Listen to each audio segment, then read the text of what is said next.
जय हिंद एवरीवन, स्वागत करती हूँ आपका एक नई वीडियो में। इस वीडियो से हम अपना जीएस स्टार्ट करने वाले हैं। अपने इकोनॉमिक्स वाला जो पोर्शन है वहाँ से मैं स्टार्ट कर रही हूँ, ठीक है। कुछ लोगों को लग सकता है कि यार बहुत ज़्यादा डिटेल में जा रही हूँ, तो मैं एक चीज़ बता दूँ। ये जो आपकी इकोनॉमिक्स है वो सीडीएस के लेवल तक की है, ठीक है। तो people who are preparing for CDS as well, वो लोग भी इस वीडियो को देख सकते हैं। मैंने इकोनॉमिक्स कहाँ से पढ़ी है? एक यूट्यूब पर विशाल सर नाम के टीचर हैं, उनसे मैंने पढ़ रखी है, और वही मैं आपको ईजी भाषा में समझाने वाली हूँ, ठीक है। चलो, आओ स्टार्ट करते हैं अपने किससे, इकोनॉमिक्स से। इकोनॉमिक्स में हम अपना करने वाले हैं बेसिक्स से स्टार्ट। इस वीडियो में हम अपने बेसिक्स वगैरह देखेंगे, और भी कुछ चीज़ें जो जब तक मैं आई वोंट बी टायर्ड ना, तब तक मैं थोड़ा लेक्चर देने की कोशिश करूँगी, ठीक है। तो पहला बेसिक हमारा ये आ जाता है कि आपकी फिस्कल पॉलिसी क्या होती है। फिस्कल पॉलिसी क्या होती है? देखो, इन्फ्लेशन मतलब आपकी महंगाई, ठीक है। आपकी अनएम्प्लॉयमेंट, ठीक है। आपका economic growth, economic growth, poverty मतलब गरीबी। इन सब से डील करने के लिए जो सरकार आपकी पॉलिसीज बनाती है, जो सरकार आपकी पॉलिसीज बनाती है, उस पॉलिसीज को हम बोलते हैं, उन पॉलिसी को हम बोलते हैं फिस्कल पॉलिसी।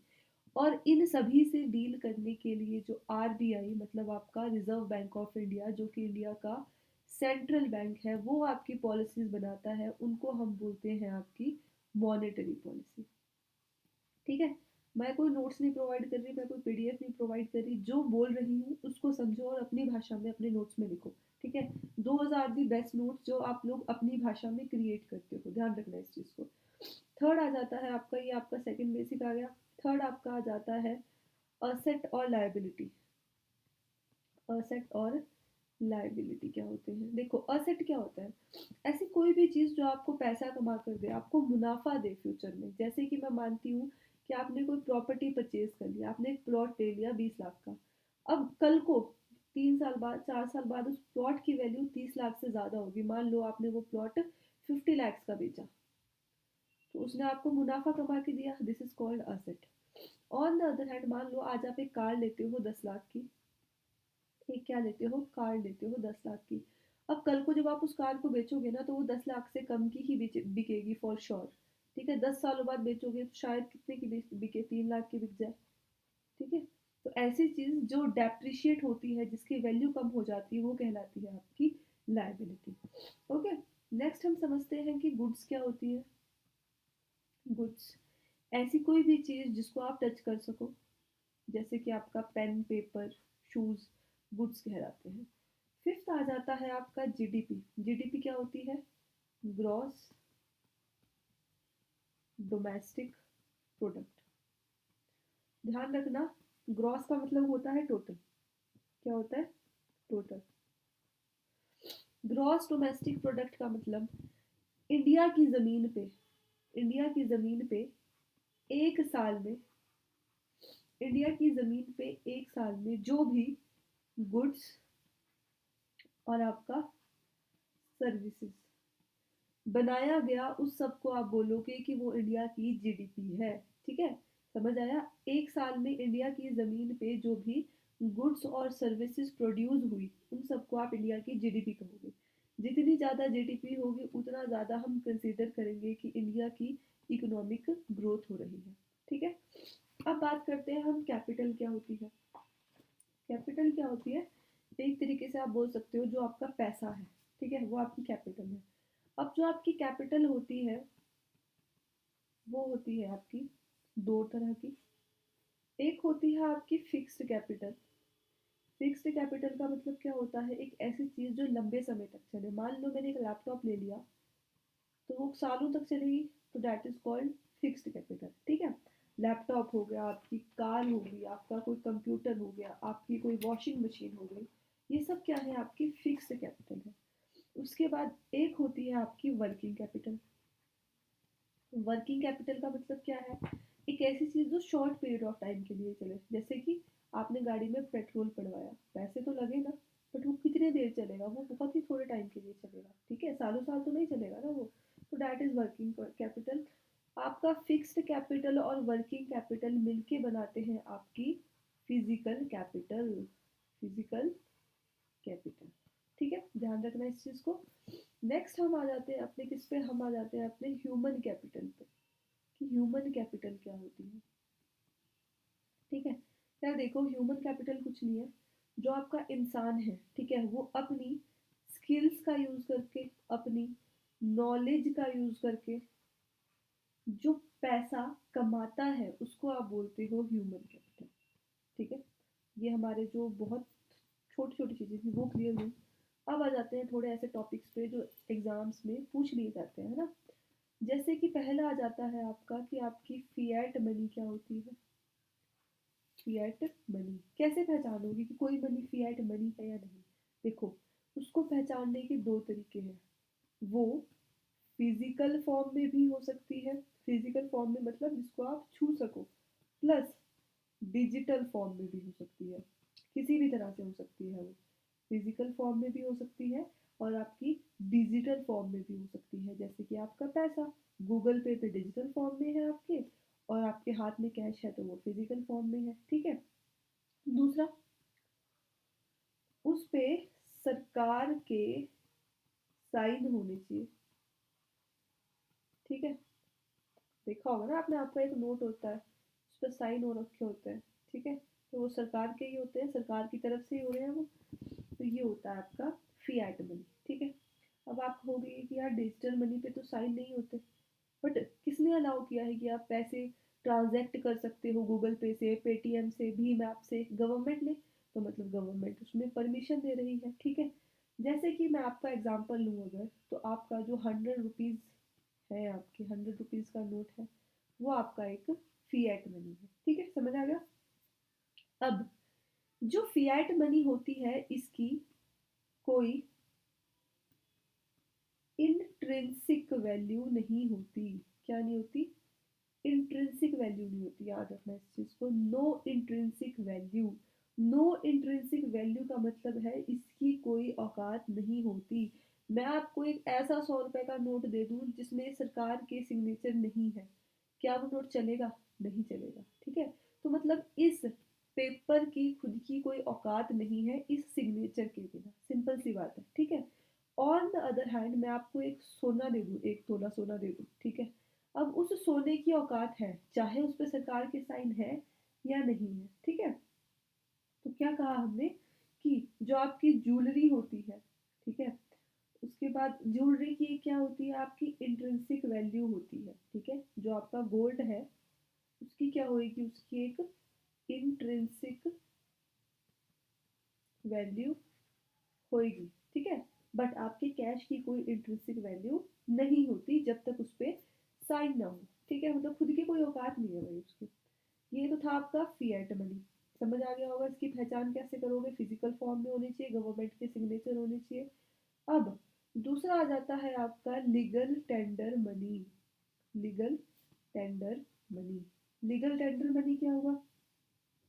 इसकी पहचान के लिए भी दो कंडीशन है। पहली कंडीशन कि ये फिएट मनी होनी चाहिए, फिएट मनी होनी चाहिए। दूसरा, ये शॉपकीपर के द्वारा एक्सेप्टेड होनी चाहिए, एक्सेप्टेड बाय शॉपकीपर। ठीक है, अब देखो यार सिंपल सी बात है, आज के टाइम में 500 का नोट चल रहा है, हाँ चल रहा है। आज के टाइम में 2000 का नोट चल रहा है, नहीं चल रहा है ना। बट अगर मैं कहीं से, मेरे अलमीरा में पड़ रखा है, मैं 2000 का नोट निकाल लूँ, उस पर सरकार के सिग्नेचर भी है, वो फिजिकल फॉर्म में भी है, तो वो फिएट मनी तो हो जाएगा। ठीक है, फिएट मनी तो हो जाएगा वो। ठीक है, पर क्या इस नोट को शॉपकीपर एक्सेप्ट करेगा? नहीं करेगा। तो मतलब ये आपकी क्या है, सिर्फ और सिर्फ फिएट मनी है, लीगल टेंडर मनी नहीं है। ठीक है, ऑन द अदर हैंड अगर मैं बात करूँ 500 रुपए के नोट की, तो ये क्या होगा, ये आपकी लीगल टेंडर मनी होगी, क्योंकि ये फिएट मनी भी है और इसको शॉपकीपर भी एक्सेप्ट करेगा। बताओ, क्लियर है कॉन्सेप्ट? चलो, अब हम बात करते हैं किसकी, अब हम बात करते हैं अपने, टू टाइप्स की होती है लीगल टेंडर मनी। क्या होती है? टू टाइप्स की होती है। कौन कौन से हैं वो टू टाइप्स? पहला आ जाता है आपकी जो लिमिटेड लीगल टेंडर मनी होती है, और दूसरा आ जाता है आपकी जो अनलिमिटेड लीगल टेंडर मनी होती है। लिमिटेड लीगल टेंडर मनी क्या होती है? देखो, आप ना 20 लाख की कार लेने गए, ठीक है? तो क्या आप ऐसा कर सकते हो कि आप 20 लाख के सिक्के ले जाओ और कार खरीद लो? नहीं, वो नहीं है पॉसिबल, ठीक है? एक लिमिट है कि आप 5,000 तक की ही पेमेंट सिक्कों से कर सकते हो, ठीक है? तो वो क्या हो गया, लिमिटेड लीगल टेंडर मनी होगी, ठीक है? ऑन द अदर हैंड, ऐसा बोला गया है कि जो 2 रुपए और उससे ऊपर के नोट होते हैं, 2 रुपए और उससे ऊपर के नोट होते हैं, उससे आप अनलिमिटेड पेमेंट कर सकते हो। अनलिमिटेड पेमेंट कर सकते हो। कितनी अनलिमिटेड है ये चीज़? क्या ये पूरी अनलिमिटेड है? जी नहीं, इसकी भी एक लिमिट है। कितनी? मैक्सिमम 2 lakhs, ठीक है? ये इसकी लिमिट है कि मैक्सिमम 2 lakhs तक की पेमेंट आप कर सकते हो, ठीक है? क्लियर हो गया ये? अब एक चीज़ तो ये होगी क्या कि यार आप इसको अनलिमिटेड बोल रहे हो, और दूसरा फिर आप ये भी बोल रहे हो कि मैक्सिमम 2 lakhs की पेमेंट करनी है, ठीक है? तो ऐसा ही है कुछ, क्या करें हम? नेक्स्ट आ जाओ। नेक्स्ट, ये टॉपिक क्लियर हो गया होगा। नेक्स्ट हम अपने टॉपिक पे आ जाते हैं। हमारा नेक्स्ट टॉपिक आ जाएगा कौन सा? लिक्विडिटी। लिक्विडिटी, ठीक है? लिक्विडिटी का मतलब पता क्या होता है? किसी चीज़ को हम कितना जल्दी कैश में कन्वर्ट कर सकते हैं, ठीक है? उसको आप बोलते हो लिक्विडिटी। किसी चीज़ को आप कितना जल्दी कैश में कन्वर्ट कर सकते हो, ठीक है? जैसे कि गोल्ड। गोल्ड की लिक्विडिटी क्या होगी? हाई होगी। 2 जरा गोल्ड कहीं बाहर मिनट में कैश मिलेगा आपको, ठीक है? ऑन द अदर हैंड, मान लो आपने कोई सूट बनाया है और आप उसको बेचने निकलो, तो ज़रूरी नहीं है कि वो बिके, ठीक है? तो उसकी लिक्विडिटी कैसी होगी? लो लिक्विडिटी होगी, ठीक है? तो ऐसा पूछा जा सकता है, अगर आपके पास ऑप्शन हो कि कैश, ठीक है, आपके जो स्टॉक्स हैं, गोल्ड है, और आपका जो रियल एस्टेट होता है। रियल एस्टेट का मतलब क्या है कि मान लो आपकी कोई प्रॉपर्टी है, आपकी कोई फ्लैट है, इनको लिक्विडिटी के अकॉर्डिंग इंक्रीज डिक्रीजिंग ऑर्डर में लगाओ। मतलब सबसे ज़्यादा लिक्विडिटी किसकी होगी? तो ऑब्वियस सी बात है यार, कैश ऑलरेडी कैश की फॉर्म में है तो उसकी सबसे ज़्यादा हाई लिक्विडिटी होगी। फिर स्टॉक्स बहुत जल्दी बिक जाते हैं, स्टॉक्स की हाई लिक्विडिटी होगी। उसके बाद गोल्ड की हाई लिक्विडिटी होगी, फिर आपके रियल एस्टेट की हाई लिक्विडिटी होगी, ठीक है? तो ये इसका आ जाता है आपका decreasing order. Decreasing order liquidity के बेस पे। क्लियर? चलो नेक्स्ट अपने बात करते हैं किस चीज़ की? नेक्स्ट अपने बात कर लेते हैं जी गवर्नमेंट सिक्योरिटी की, कि गवर्नमेंट सिक्योरिटी क्या होती है। देखो, गवर्नमेंट सिक्योरिटी क्या है? मान के चलो कि आपका एक पेपर है, ठीक है भैया? ये आपका एक पेपर है, ठीक है? इस पेपर के ऊपर लिख रखा है कि भाई ये क्या है, आपकी गवर्नमेंट सिक्योरिटी है। कितने रुपीज़ की गवर्नमेंट सिक्योरिटी है? यहाँ लिख रखा है कि ये 1000 की गवर्नमेंट सिक्योरिटी है और उसको गवर्नमेंट ऑफ इंडिया सेल कर रही है, ठीक है? अब सरकार क्या बोलेगी? सरकार को पैसों की ज़रूरत है। सबसे पहले गवर्नमेंट सिक्योरिटी क्यों एग्जिस्टेंस में आई? ताकि सरकार को जब पैसे की ज़रूरत हो, सरकार इसको बेच सके। सरकार क्या कहेगी? सरकार लोगों को कहेगी कि भाई ये 1000 रुपए की गवर्नमेंट सिक्योरिटी है, बट हम इसको 700 रुपये में बेच रहे हैं, खरीद लो जिसने खरीदना है, ठीक है? और जब तुम 1 साल बाद इसे मुझे वापस करोगे, तो मैं तुम्हें 1000 रुपये दूंगा। तो ऑब्वियस सी बात है, लोग खरीदेंगे ही ना, 300 रुपये का लोगों को बेनिफिट हो रहा है।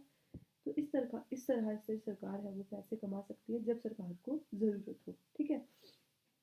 उसी तरह अगर ऐसा ही कोई सेम पेपर एक प्राइवेट बॉडी निकाले, ऐसा ही कोई सेम पेपर एक प्राइवेट बॉडी निकाले, ठीक है, तो हम उसको बोल देते हैं बॉन्ड।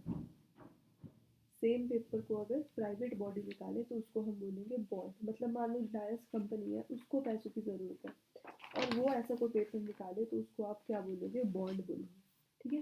क्लियर है? चलो, अब बात करते हैं कि बैंक में हम पैसे किस तरह से डिपॉजिट करते हैं। बैंक में हम पैसे किस तरह से डिपॉजिट करते हैं? बैंक में हम पैसे दो तरह से डिपॉजिट करते हैं। कौन सा? एक होता है आपका डिमांड डिपॉजिट और एक होता है आपका टाइम डिपॉजिट। ठीक है, डिमांड डिपॉजिट क्या होता है? डिमांड डिपॉजिट का मतलब ये है कि जब आपका दिल करे आप तब उस पैसे को निकाल सकते हो 24/7। जैसे मान लो एटीएम से हम पैसा निकालते हैं तो वो क्या होता है, वो डिमांड डिपॉजिट में होता है। On the other hand time deposit का मतलब क्या होता है कि अगर आपने 6 मंथ्स की आरडी करवा रखी है या आपने 4 सालों की एफडी करवा रखी है तो आप इस टाइम पीरियड के बाद ही उसको निकाल सकते हो। अगर आप पहले निकालोगे तो आपको देनी पड़ेगी क्या? पेनल्टी। ठीक है, होता है ना कभी कभी आप अपनी एफडी जल्दी तुड़वा देते हो तो फिर उस पर पेनल्टी पड़ती है। मान लो 1 लाख की एफडी थी तो आपको 80,000 ही मिलेंगे। ठीक है, 1 लाख फिर 20,000 गए कुएं में। ओके, ये होता है आपके दो तरह के डिपॉजिट बैंक में। नेक्स्ट आ जाते हैं किस पे? नेक्स्ट आ जाते हैं हम अपने किस पे? मनी सप्लाई पे। मनी सप्लाई क्या होता है? मनी सप्लाई क्या होता है, देखो इस टाइम पे इंडिया में जो भी पैसा घूम रहा है पूरे भारत में उसको आप बोलोगे मनी सप्लाई।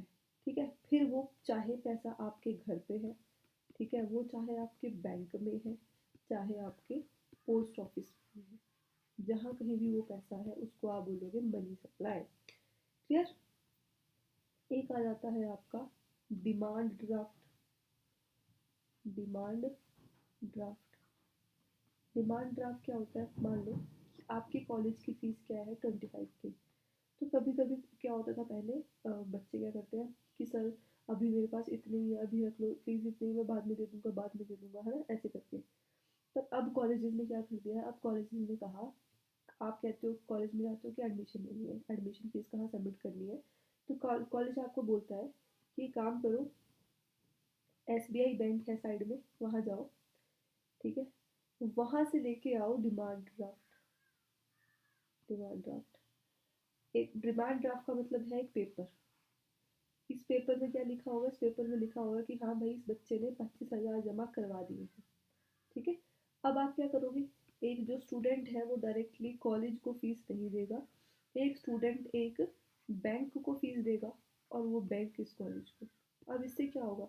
इससे स्टूडेंट और कॉलेज के बीच में जो खिचखिच होती थी ना कि मेरे पास अभी पैसे नहीं है मैं बाद में दे दूंगा, उस चीज़ से जो कॉलेज है वो बच जाता है। ठीक है, ये होता है आपका डिमांड ड्राफ्ट। अब बात करते हैं हम किसकी? टाइप्स ऑफ इकोनॉमी की बात कर लेते हैं। Types of economy. Types of economy क्या क्या होते हैं?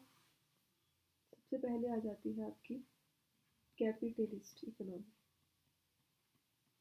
ठीक है, कैपिटलिस्ट इकोनॉमी क्या होती है? जहाँ पे मोस्ट ऑफ द चीज़ें होती है प्राइवेट कंट्रोल में। प्राइवेट कंट्रोल जैसे कि आपके यूएसए में।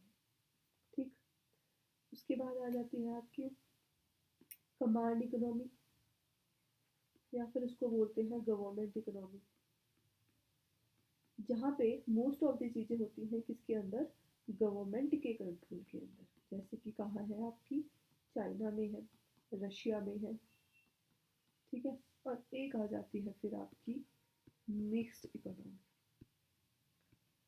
मिक्स्ड इकोनॉमी जहाँ पे पब्लिक और प्राइवेट सेक्टर मिलके काम करते हैं, जैसे कि आपकी है इंडिया में। ठीक है, क्लियर हुआ होगा इतना? ये थे हमारे सारे के सारे बेसिक। अब करते हैं हम अपना कौन सा chapter start? First chapter start. The name of our very first chapter is money and supply. ठीक है, ये कौन सा है? अपना फर्स्ट चैप्टर। ठीक है, करेंटली एक चीज़ बता दूँ जो यूपीआई है ना, यूपीआई वो कहाँ कहाँ वर्क कर रहा है आज के टाइम में? 8 कंट्रीज में वर्क करता है। कौन कौन सी? कतर में वर्क कर रहा है, यूएई में वर्क कर रहा है, भूटान में वर्क कर रहा है। ठीक है, आपका Singapore, Nepal, Sri Lanka, France, Mauritius, India के अलावा मैं बात कर रही हूँ। ठीक है, इन कंट्रीज में भी यूपीआई वर्क कर रहा है आज के टाइम में। ठीक है, चलो ये आपकी अलग चीज़ें थी। अब हम बात करते हैं किसकी? हम बात करते हैं किस? NEFT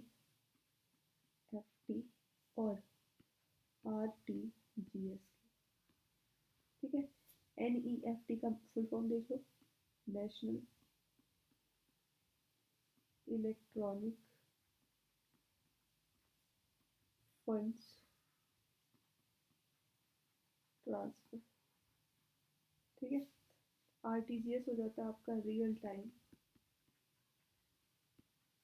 gross settlement. ये है क्या? NEFT और RTGS क्या है? ये मेथड है to transfer money from one account to another account without any limit. मान लो जो आपके मुकेश अंबानी जी है, उनको अपने मैनेजर को पेमेंट करनी है कितनी, 1 करोड़ रुपए की, उनको उनकी सैलरी देनी है, ठीक है। तो इतनी बड़ी पेमेंट जो आपके गूगल पे, पेटीएम वगैरह होते हैं वो सपोर्ट नहीं करते हैं। तो इतनी बड़ी पेमेंट के लिए प्लेटफॉर्म है आपके NEFT और RTGS, ठीक है। तो जो इसमें डिफरेंस क्या है वो भी समझ लो। इसमें आप जनरली क्या करते हो, लैक्स में पेमेंट करते हो, मतलब जैसे किसी को 80 लाख देने हो, है ना, 70 लाख देने हो। ये इंस्टेंट नहीं है। इंस्टेंट मतलब एकदम से नहीं होता इसमें, कम से कम 20 से 30 मिनट लगते हैं इसमें, और ये 24/7 काम करता है, ठीक है। RTGS की बात करें तो करोड्स में पेमेंट करनी हो, है ना, ये इंस्टेंट है, एकदम से काम कर जाता है, टाइम नहीं लगता इसमें, और ये भी आपका 24/7 काम करता है, ठीक है। ये थे आपके दो मेथड जिससे आप अनलिमिटेड मनी ट्रांसफर कर सकते हो। अब एक चीज़ का ध्यान रखना, देश में जितनी मनी सप्लाई बढ़ेगी, मतलब देश में जितना पैसा बढ़ेगा, मतलब लोगों के हाथ में ज़्यादा पैसा है ना, लोगों के हाथ में पैसा है, तो ऑब्वियस सी बात है वो चीज़ों पे खर्च भी ज़्यादा करेंगे, मतलब डिमांड भी बढ़ेगी। और अगर किसी चीज़ की डिमांड बढ़ेगी तो फिर क्या होगा, उस चीज़ की वैल्यू भी बढ़ेगी, इन्फ्लेशन, ठीक है। एक सिंपल सा यार सेटाफिल का एग्जांपल ले लो। आजकल आपने देखा होगा हर लड़की सेटाफिल फेस वॉश यूज़ कर रही है, ठीक है। लोगों के पास पैसा है तो वो उस चीज़ की डिमांड कर रहे हैं। अब अगर लोग सेटाफिल की फेस वॉश की डिमांड कर रहे हैं तो उसका प्राइस भी बढ़ता जा रहा है, ठीक है। तो बस सिंपल सी चीज़ होती है कि जिस चीज़ की डिमांड है, ठीक है, उस चीज़ का प्राइस भी बढ़ता रहता है, ओके। अब हम बात करते हैं किसकी, मनी सप्लाई। मनी सप्लाई को मेज़र करने के लिए, मनी सप्लाई को मेज़र करने के लिए फॉर्मूले होते हैं हमारे पास, ठीक है। 4 फॉर्मूले हैं बेसिकली हमारे पास, ठीक है, जिनको हम बोलते हैं M1, M2, M3, M4। ये 4 फॉर्मूले होते हैं हमारे पास, ठीक है। अब स्टार्ट करते हैं।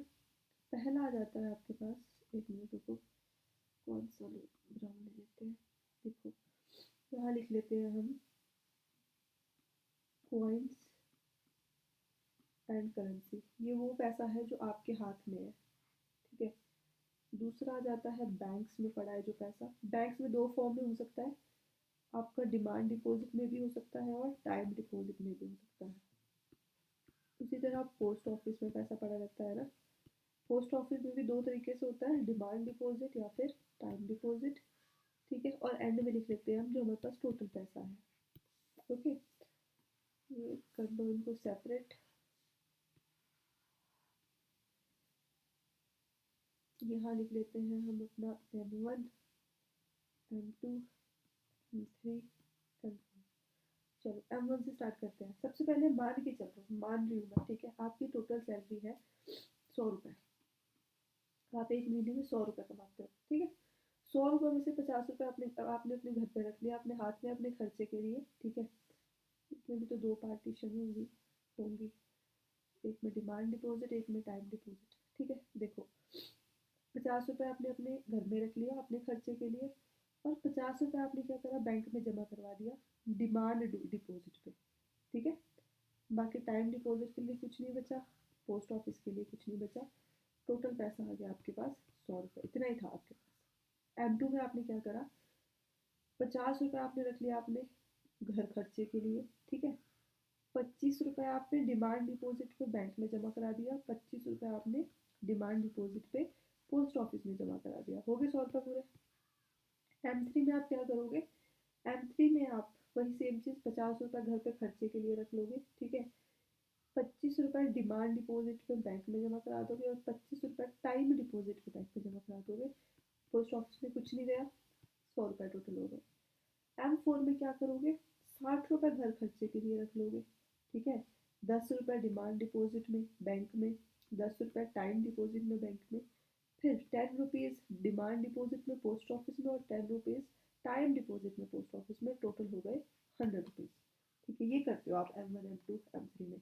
तो अगर अब आपसे मैं पूछूं, यहाँ पे देख के सोचते रहना कि M1 मनी को काउंट करने का फॉर्मूला क्या है, तो आप क्या कहोगे, आप कहोगे कि यार कॉइन एंड करेंसी, ठीक है, प्लस प्लस बैंक का डिमांड डिपॉजिट, यही बोलोगे ना।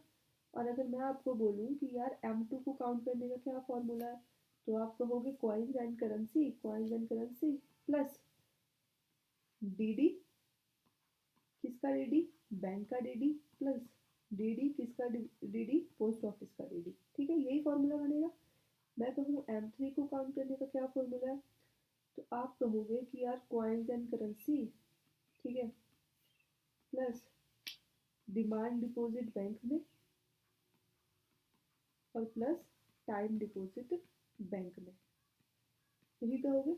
M4 को काउंट करने का फॉर्मूला कहूँ तो क्या कहोगे, सब में है ना थोड़ा थोड़ा, इसमें सब कुछ आ जाता है। क्या क्या आएगा, कॉइन्स प्लस करेंसी, बैंक्स भी आ गया और आपका पोस्ट ऑफिस भी आ गया। बैंक्स का दोनों आ गया, DD demand deposit time deposit, demand deposit time deposit. ठीक है, ये आपके 4 फॉर्मूले हैं। आई होप आपको समझ आएंगे। ठीक है, अब हमारी गवर्नमेंट कौन सा फॉर्मूला यूज़ करती है, हमारी government most of the time formula use करती है ये वाला M3, मनी सप्लाई को काउंट करने के लिए। ठीक है, high liquidity to low liquidity, अगर मैं उसमें बात करूँ कि सबसे ज़्यादा हाई लिक्विडिटी किस में होगी, तो देखो कॉइन्स एंड करेंसी में तो लिक्विडिटी है, मतलब कैश में पड़ा है आपके पास घर पे। यहाँ पे अगर मैं बात करूँ तो देखो यार, इसमें टाइम डिपॉजिट नहीं है, इसमें भी टाइम डिपॉजिट नहीं है, ठीक है। उसके बाद इसमें आपका टाइम डिपॉजिट है, जिसमें टाइम डिपॉजिट होगा ना उसकी लिक्विडिटी आपकी क्या है, लो है। सबसे ज़्यादा हाई लिक्विडिटी किसकी होगी, M1 की, ठीक है, क्योंकि पैसा निकालना आसान है। डिमांड डिपॉजिट पे जब चाहो पैसा निकाल सकते हो, कैश में रख सकते हो उसको।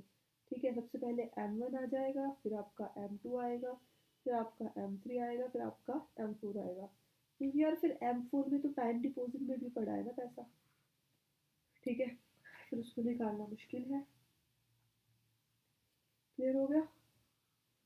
अब आ जाते हैं अपने एक और इम्पोर्टेंट टॉपिक पे। The name of the topic is narrow money. ठीक है, आपकी नैरो मनी क्या होती है,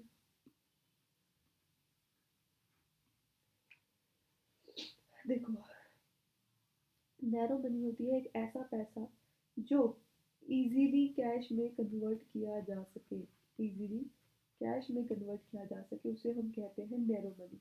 ठीक है, तो मतलब ऊपर वाले में से अगर आप देखो तो आपका डिमांड डिपॉजिट एक नैरो मनी था, ठीक है, आपका कॉइन एंड करेंसी एक नैरो मनी था, ठीक है। और ऐसा पैसा जो RBI के पास पड़ा है, ठीक है, वो भी क्या है, आपका नैरो मनी होता है। ठीक है, जैसे मान लो RBI के पास पैसा पड़ा है, गवर्नमेंट को कोई स्कीम चलानी है, तो गवर्नमेंट जब चाहे RBI से पैसा मांग सकती है कि भैया हमें स्कीम चलानी है, हमें पैसा दो, तो वो भी क्या हो जाएगा आपका नैरो मनी हो जाएगा। ठीक है, नेक्स्ट टॉपिक देखते हैं अपना।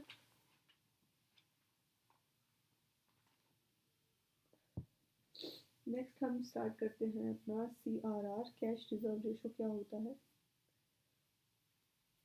क्या टॉपिक आ जाएगा अपना, CRR, कैश रिजर्व रेशो। एक मिनट दो यार, मुझे ये देखना था कि फर्स्ट चैप्टर में, हाँ ठीक है, फर्स्ट चैप्टर खत्म होने वाला है। देखो कैश रिजर्व रेशो क्या होता है, जब कोई बैंक ना अपना कुछ पैसा RBI के पास रखे, ठीक है, कैश की फॉर्म में,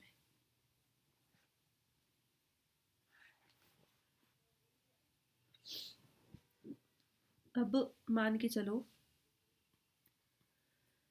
ये कोई बैंक है, ठीक है, बैंक है ये, और ये आपका आरबीआई है।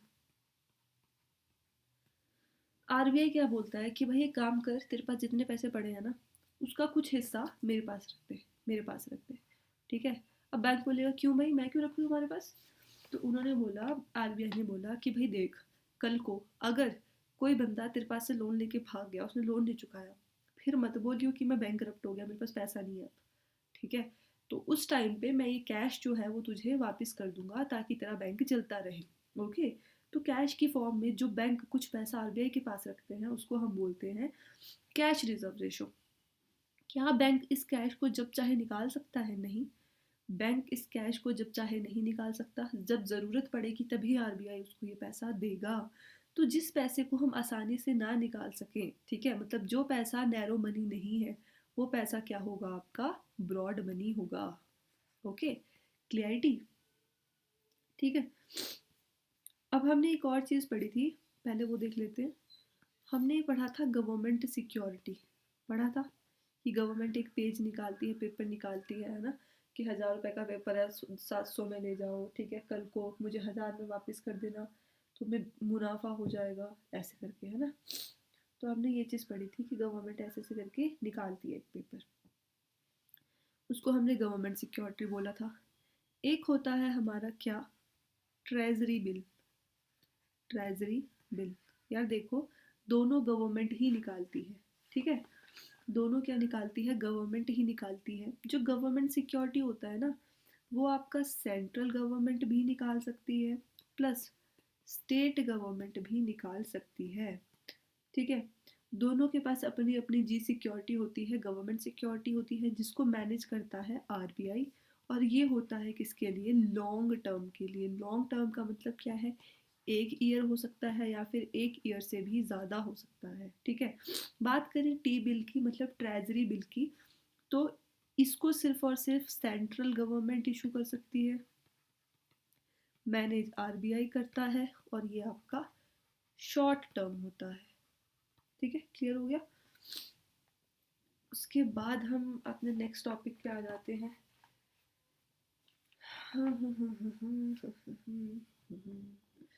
हाँ देखो, कुछ छोटे छोटे टॉपिक है, जैसे कि आपका फिस्कल डेफिसिट क्या होता है? क्या होता है फिस्कल डेफिसिट? फिस्कल वर्ड किससे जुड़ा हुआ था? हमने स्टार्टिंग में पढ़ा था, फिस्कल वर्ड जुड़ा हुआ था गवर्नमेंट से, ठीक है। मान लो किसी कोई साल है, ठीक है, उस साल में सरकार है जो हमारी, उसने 1000 रुपये कमाए। पैसे कैसे कमाती है सरकार पैसा? टैक्स वगैरह से, ठीक है, 1000 रुपये कमाए सरकार ने, ये क्या है? सरकार की इनकम है। पर उस साल में जो सरकार है उसके खर्च हो गए कितने रुपए? 3000 रुपये। तो सरकार घाटे में चल रही है। कितने के घाटे में चल रही है? 2000 रुपये के घाटे में चल रही है। इस घाटे को आप बोलोगे फिजिकल डेफिसिट, ठीक है, क्लियर हो गया। ओके। अब जब गवर्नमेंट कहीं से पैसा अरेंज करके, कहीं से पैसा अरेंज करके अपने उधार को चुका दे, जब गवर्नमेंट क्या करे, कहीं से पैसा अरेंज करके अपने उधार को चुका दे, तो उसको बोलते हैं हम क्या? Deficit financing. डेफिसिट फाइनेंसिंग, कि भाई जो इन्होंने अपना घाटा था, अपना उधार था, उसको फाइनेंस कर दिया, उसको चुका दिया। और इसका आइडिया देने वाला बंदा कौन था? इसका आइडिया देने वाला बंदा था जॉन मेनार्ड कीन्स, ठीक है, उन्होंने ये टर्म फ्रेम करी थी, डेफिसिट फाइनेंसिंग, क्लियर है। अब हम बात करते हैं किसकी? एक और चीज़ आ जाती है आपके पास, NDTL, जिसकी फुल फॉर्म होती है net demand and time liability. Net demand and time liability, ठीक है। देखो क्या मतलब है इसका? मान लो, मान के चलते हैं कि आपका एसबीआई बैंक है, उन्होंने एक दिन में ना 1000 रुपये उस बैंक में डिपॉजिट हुए, मतलब एसबीआई की एक दिन की कमाई कितनी है? 1000 रुपये, ठीक है। अब लोगों ने उस बैंक में से 600 रुपये निकाल भी लिए, उसी दिन 600 रुपये लोगों ने विड्रॉ कर लिए। लोग करते रहते हैं ना, कुछ लोग बैंक में पैसे जमा कराते हैं, कुछ विड्रॉ करते हैं। मतलब एसबीआई के पास पैसा कितना बचा? एसबीआई के पास बचा 400 रुपये। अब ये जो 400 रुपये है, ये एसबीआई का क्या है? Net demand and time liability. इसका मतलब क्या है कि ये जो पैसा बचा है इसी में से ही एसबीआई अपना लोन दे सकता है। कोई बंदा अगर एसबीआई में लोन लेने गया कि भाई मुझे लोन चाहिए, तो कहाँ से देगा एसबीआई? एसबीआई इसी में से देगा जो उसके पास ये पड़ा है पैसा। ठीक है, एनडीटीएल में से एसबीआई अपना लोन देगा। ठीक है, उसके बाद कुछ और टर्म्स आ जाती हैं आपके पास, जैसे कि टर्म्स कैसी? जैसे कि क्राउडिंग आउट। क्राउडिंग आउट का मतलब क्या होता है? जब गवर्नमेंट की स्पेंडिंग बढ़ जाए, मान लो आपकी गवर्नमेंट है वो बहुत ज़्यादा खर्चा करने लगी है, ठीक है। अब आपके पास बैंक है, आपके पास आरबीआई है, आपके पास एसबीआई है, आपके पास एचडीएफसी है, ठीक है। अब इन सब से क्या कर रही है सरकार? लोन ले रही है। क्यों? क्योंकि भाई हमारे खर्चे बढ़ रहे हैं, तो सरकार बोल रही है कि हम भाई इन सब से लोन ले रहे हैं, सबसे लोन ले लिया। अब प्राइवेट बॉडीज है, मान लो आपकी टाटा है, इनको भी लोन लेना है। पर ये लोन कहाँ से लेंगी जब सारा लोन तो सरकार ने ले लिया? ये बोल रहे बैंक की भाई हमारे पास नहीं बचे एक्स्ट्रा पैसे लोन देने के लिए। एनडीटीएल का जो हमारा 400 रुपये था वो ले गई सरकार, नहीं है हमारे पास पैसे, ठीक है। तो अब इस कंपनी को क्या मिलेगा? लोन मिलेगा? नहीं मिलेगा। ठीक है, अब अगर इसको लोन नहीं मिलेगा, मान लो इसको लोन किस लिए चाहिए था? इसको लोन चाहिए था कि अपनी कोई इंडस्ट्री को ओपन करनी है। किसमें? मान लो हेल्थ केयर की कोई इंडस्ट्री ओपन करने के लिए इसको लोन चाहिए था, मान लेते हैं, ठीक है। अब जब लोन नहीं मिला तो ये इंडस्ट्री क्या होगी? ओपन नहीं होगी। ठीक है, अगर इंडस्ट्री ओपन नहीं होगी तो जो हमारी ग्रोथ है हमारी कंट्री की, वो क्या हो जाएगी? कम हो जाएगी। लेस हो जाएगी ग्रोथ। इसी पूरे प्रोसेस को आप बोलते हो क्राउडिंग आउट। मतलब जब सरकार बैंक से सारा लोन ले ले और प्राइवेट बॉडीज के को लोन लेने के लिए पैसे ना बचे, ठीक है, बैंक्स के पास पैसे ना बचे प्राइवेट बॉडीज को लोन देने के लिए, उसको आप बोलते हो क्राउडिंग आउट। सॉरी, एक आ जाता है आपका क्राउडिंग इन। क्राउडिंग इन क्या होती है? गवर्नमेंट ने ना बहुत स्पेंडिंग की, जिससे प्राइवेट बिजनेस का भी फायदा हुआ। ठीक है, गवर्नमेंट ने क्या करा? गवर्नमेंट ने हाईवे बना दिया बहुत अच्छा, NH45 बना दिया। ठीक है, मध्य प्रदेश में बना है आजकल। ठीक है, गवर्नमेंट ने बहुत अच्छा हाईवे बना दिया। अब प्राइवेट बॉडीज ने क्या करा? पता है कि यार हाईवे है, तो अगर मैं इसके आसपास मॉल्स बना दूं, ठीक है, फूड कोर्ट बना दूं, डोमिनोज वगैरह ने, केएफसी वगैरह ने बना दिए, चलो भाई चल चक दिया काम, ठीक है। तो क्या हुआ? स्पेंडिंग तो यहाँ पे गवर्नमेंट ने करी नेशनल हाईवे पे, ठीक है, और प्राइवेट बॉडीज ने इसके आसपास अपने क्या कर लिए? रेस्टोरेंट बना दिए, अपने मॉल्स बना दिए, ताकि जब लोग यहाँ से क्रॉस हो तो इसमें विजिट करें। तो मतलब प्राइवेट बॉडीज का भी फायदा हो गया। तो इस चीज को हम क्या बोलते हैं? क्राउडिंग इन। ठीक है, क्लियर। अब आ जाता है नेक्स्ट आपका पंप प्राइमिंग। पंप प्राइमिंग क्या होती है? जब किसी देश की ग्रोथ ना स्लो हो और गवर्नमेंट खुद से पैसा खर्च करके कंट्री ग्रोथ को फास्ट कर दे। जैसे मैं कहूँ कि यार जब कोविड-19 आया था ना, तो कंट्री की ग्रोथ बहुत स्लो हो गई थी, लोगों के पास पैसा नहीं था किसी भी चीज़ के लिए। तो सरकार ने क्या किया? सरकार ने लोगों को फ्री का राशन प्रोवाइड करा, सरकार ने लोगों को फ्री की वैक्सीन प्रोवाइड करी, ठीक है, ताकि कंट्री की ग्रोथ थोड़ी बढ़े। ओके, सरकार ने क्या लॉन्च करी थी? आपकी जो वो थी मनरेगा स्कीम थी, वो लॉन्च करी थी, किस लिए? ताकि खुद से ही सरकार लोगों को क्या कर रही थी? रोजगार प्रोवाइड कर रही थी। 2005 में ये स्कीम लॉन्च हुई थी, ताकि लोगों को 100 डेज का काम मिल सके। तो देश की ग्रोथ के लिए जब सरकार खुद से पैसा खर्च करे, उसको हम बोलते हैं पंप प्राइमिंग। एक और समझ लो, इनसॉल्वेंट क्या होता है? इनसॉल्वेंट, और एक होता है आपका विलफुल डिफॉल्टर। डिफॉल्टर क्या? देखो, इनसॉल्वेंट पता क्या होगा? एक ऐसा बंदा, मान लो मैं हूँ, ठीक है, हिमांशी ने बैंक से लोन लिया, पर अब हिमांशी के पास पैसे नहीं है उस बैंक का लोन चुकाने के लिए, ठीक है, तो मैं कहलाई जाऊंगी इनसॉल्वेंट। एक ऐसा बंदा जिसने लोन लिया हो पर अब उसके पास पैसे नहीं है वो लोन चुकाने के लिए, ठीक है, मेरे पास पैसे है ही नहीं। ओके, एक होता है विलफुल डिफॉल्टर। मतलब मान लो कि हिमांशी ने बैंक से लोन लिया, ठीक है, मेरे पास पैसे हैं उस बैंक का लोन चुकाने के लिए, पर मैं जानबूझ के लोन नहीं चुका रही और मैं भाग गई वहाँ से, तो मैं कहलाई जाऊंगी विलफुल डिफॉल्टर। जैसे कि आपके जो विजय माल्या हैं, ठीक है, वो इंडिया से भाग गए यूके ताकि उनको लोन ना चुकाना पड़े, तो वो कहलाए जाएंगे विलफुल डिफॉल्टर। ठीक है। एक एक्ट आता है आपका people of representation, representation act कब आया, 1951 में। इसमें बोला गया कि जो बंदा क्या है, इनसॉल्वेंट है, वो बंदा चुनाव नहीं लड़ सकता। मतलब यार, जो बंदा अपना लोन ही नहीं चुका पा रहा, अगर वो चुनाव में खड़ा हो गया, वो चुनाव जीत गया, तो वो जो सरकार के पैसे आएंगे वो अपने पर्सनल यूज के लिए खर्च करेगा ना। तो ऐसा बंदा जो इनसॉल्वेंट है वो क्या कर सकता, वो चुनाव नहीं लड़ सकता, उसमें ऐसा बोला गया। ठीक है, क्लियर हुआ होगा।